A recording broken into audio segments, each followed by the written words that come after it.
Market totally confuse zone के अंदर create हो चुका है। मार्केट ना ऊपर जाना चाहता है, मार्केट ना नीचे आना चाहता है, मार्केट बस साइडवे होते हुए यहाँ पे घूमने की कोशिश कर रहा है। तो एक कंफ्यूजन सा मोमेंटम डेफिनेटली यहाँ पे हमें नजर आ रहा है मार्केट्स के अंदर। और एक और इम्पॉर्टेंट चीज़, मार्केट्स कहीं ना कहीं अपने प्रीवियस हाई को भी ब्रेक करते हुए कंटिन्यूसली ऊपर जाने की कोशिश कर रहा है। थोड़ा बहुत अगर रिजेक्शन लेता है, नीचे की साइड में आता है एंड यहाँ से अगर ऊपर जाने की कोशिश करता है, तो कहीं ना कहीं मार्केट्स और भी तेज़ी से ऊपर की ओर का मोमेंटम हमें दिखाई देते हुए दिख सकता है। तो ये फिलहाल रहेगा हमारा एनालिसिस। उसके साथ में अभी अगर आप देखोगे तो मार्केट क्या कर रहा है, मार्केट बिल्कुल कंटिन्यूसली नीचे आने की कोशिश कर रहा है। तो अगर मार्केट इन लेवल्स के नीचे कंटिन्यूसली आता है, यहाँ से नीचे आता है, तो फिर हमारा टारगेट सीधा सीधा यहाँ पे रहेगा डाउनफॉल में, जो रहेगा 46,700। लेकिन अभी इसके लिए इंपॉर्टेंट लेवल्स हमारे पास ये रहेंगे दो। अब ये दो लेवल्स कौन से है कि 46,988 एंड 46,997।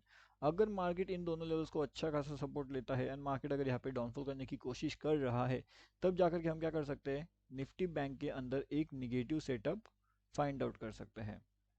एंड जैसे ही हमारा एक नेगेटिव सेटअप पे फाइंड आउट हो जाएगा, तो मार्केट कहीं ना कहीं एक डाउनफॉल करेगा अपने इंपॉर्टेंट टारगेट्स 46,845, 46,890 एंड 46,715।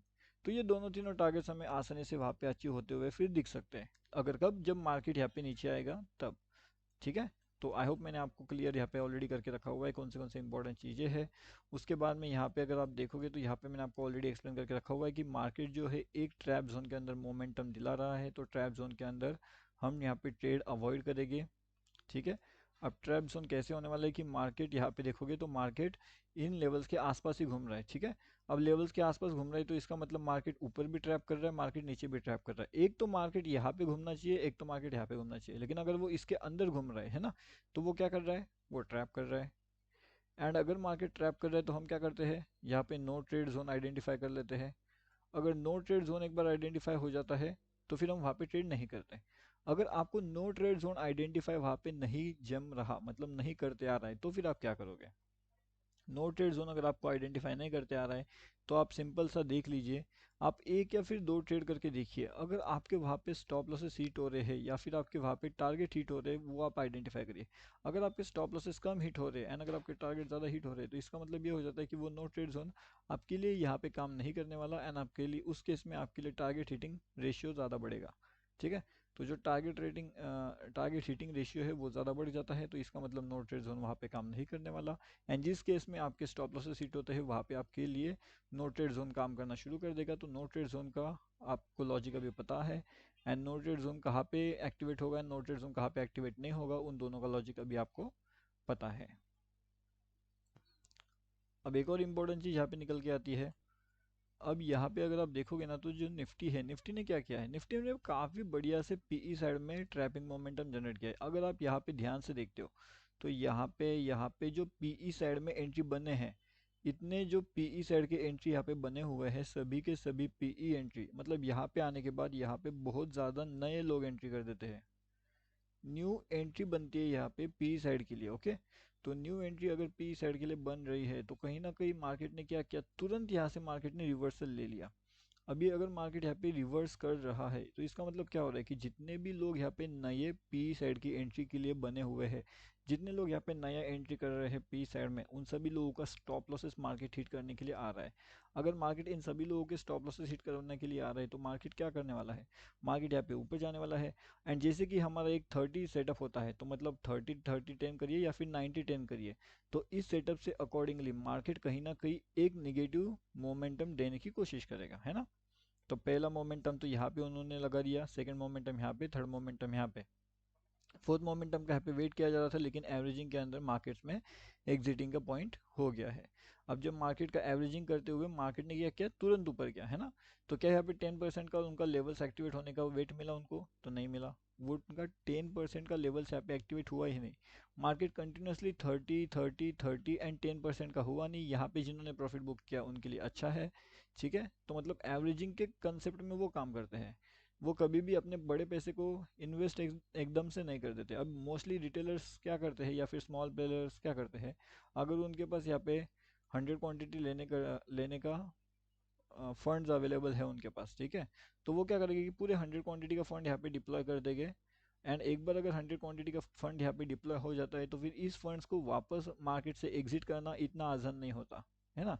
तो ये 100 क्वांटिटी का फंड अगर आप एकदम से डाल दोगे मार्केट्स के अंदर, यहाँ पे अगर आपने पोजीशन बना लिया है कि मार्केट यहाँ पे नीचे जाएगा, लेकिन मार्केट यहाँ पे क्या करता है, मार्केट नीचे ना जाते हुए मार्केट यहाँ से ऊपर निकलता है, तो ये 100 क्वांटिटी वाला जो फंड है वो आपका लॉस में जाएगा, है ना। अगर ये फंड आपका लॉस में जा रहा है तो आप एग्जिट करोगे क्या यहाँ पे, आप एग्जिट नहीं करोगे। एंड अगर आप एग्जिट नहीं करोगे तो डेफिनेट सी बात है कि 100 क्वांटिटी का फंड जो आपने यहाँ पे अब डाला है वो यहाँ पे और उसका लॉस इंक्रीज हो जाएगा। एंड जैसे उसका लॉस इंक्रीज हो जाएगा कि ओवरऑल आपका जो फंड्स है, अवेलेबल फंड्स, वो ऑटोमेटिकली कम हो जाएंगे। एंड अगर आपका ऑटोमेटिकली ओवरऑल अवेलेबल फंड ही कम हो जाएगा तो फिर आप यहाँ पे ट्रेड करने के लिए आपके पास कुछ बचेगा नहीं। और जैसे आपके पास कुछ बचेगा नहीं ट्रेड करने के लिए, फिर आप यहाँ पे मार्केट्स के अंदर कुछ कर नहीं पाओगे एंड मार्केट से आपको एग्जिट कहीं ना कहीं लेना पड़ेगा। ठीक है। तो इस तरीके से मार्केट्स के अंदर आपको बिहेव करना पड़ता है, समझना पड़ता है मार्केट को कैसे आइडेंटिफाई किया जाता है हर एक चीज़। अब यहाँ पे एक और इम्पॉर्टेंट चीज़ आ जाती है, जैसे कि अब देखिएगा हमने यहाँ पे क्या किया है, निफ्टी का एनालिसिस किया है, बैंक निफ्टी का एनालिसिस किया है, तो एक बार वीकली भी देख लेते हैं, डे पे भी देख लेते हैं। अब डे पे देखेंगे हम तो यहाँ पे काफ़ी बढ़िया सा नेगेटिव कैंडल है, लेकिन क्या हम यहाँ पे इसे ट्रस्ट कर पाएंगे, क्या हम इस कैंडल्स को ट्रस्ट कर पाएंगे नेगेटिविटी को। यहाँ पे डेफिनेटली हम यहाँ पे ट्रस्ट तो नहीं कर सकते, क्योंकि यहाँ पे देखिए यहाँ पे भी बहुत बड़े बड़े कैंडल्स हो रहे हैं, लेकिन मार्केट तुरंत नीचे आ रहा है, फिर मार्केट तुरंत ऊपर जा रहा है। तो बहुत ज़्यादा कन्फ्यूजन वाला मोमेंटम है। एंड इस केस में होता ये है कि ना तो हम यहाँ पे एक आइडेंटिफिकेशन कर पाते हैं मार्केट्स के, मार्केट्स ऊपर जा सकता है, मार्केट नीचे आ सकता है, तो ये टोटली कन्फ्यूजन वाला मोमेंटम यहाँ पे निकल के आता है। यहाँ पे अगर आप देखोगे तो काफ़ी बढ़िया सा हैमर कैंडल बना हुआ है इस लेवल्स के आसपास। अब इस हैमर कैंडल के अकॉर्डिंगली मार्केट्स को यहाँ पे जाना तो ऊपर चाहिए, लेकिन मार्केट्स क्या कर रहा है, सभी लोगों को ट्रैप करते हुए मार्केट यहाँ पे नीचे आ रहा है ना। तो यहाँ पे जो एवरेजिंग वाले फंडा है, एवरेजिंग वाला, तो यहाँ पे एवरेजिंग में कोई बचा है क्या, लगता है आपको कोई यहाँ पे बचा होगा। मार्केट कंटिन्यूसली नीचे आकर के इन सभी लोगों को स्टॉप लॉस से सीट ऑलरेडी कर चुका है। मार्केट को नीचे आने के लिए अभी कोई यहाँ पे लॉजिक नज़र नहीं आ रहा है। अब ठीक है, अब यहाँ पे न्यू लॉजिक यहाँ पे कहाँ पे नज़र आएगा हमें, कि नया लॉजिक से यहाँ पे मार्केट्स निकलने वाले हैं या फिर नए लॉजिक से मार्केट यहाँ पे कंटिन्यूसली डाउनफॉल करने वाला है। चलिए वो भी एक बार चेक कर लेते हैं कि नया लॉजिक कहाँ पे निकल गएगा।